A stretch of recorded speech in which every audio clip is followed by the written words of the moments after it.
Hi guys, welcome back to another tutorial video. So in the following video I will guide you to create your Deliveroo rider account. So if you want to create a Deliveroo rider account but you don't know how to do it, then this is the video for you. So simply watch that video till the very end to know about it. So let's get started. Now if you want to create a Deliveroo rider account, make sure that you have installed the Deliveroo rider app on a device. So if you have not installed, you may go on App Store or Play Store on device and install the app from it. So after installing the app, simply open the Deliveroo rider app on a device. So it asks you for your location, so you may click on the option of allow once, allow while using the app, or you may click on the option of don't allow. So I'll simply click on the option of that. So if you want it to send notification, click on the option of allow and all. If you want to become a rider, you will see the option of apply to be a rider right here below the continue option. So click on it. After clicking on it, it takes you to the website of Deliveroo. So you may select the country where you are from, so you will be riding. So you may select the option of UK, Belgium, and also if you are from Hong Kong or Singapore, you may select the option like this. So I'll simply click on the option of UK.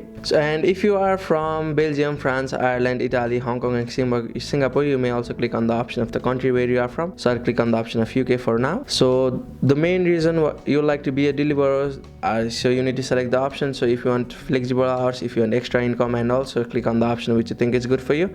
I'll simply click on the option of that. So it keeps your various options. So click on the option of perfect. Let's do it. So after doing it, you need to select the city where you are from. So I'll simply select the city like this and click on the option of next. So you need to give your first name, your last name, your email address, your phone number, the vehicle type, if you're using bicycle, electric bicycle, scooter, car, and all.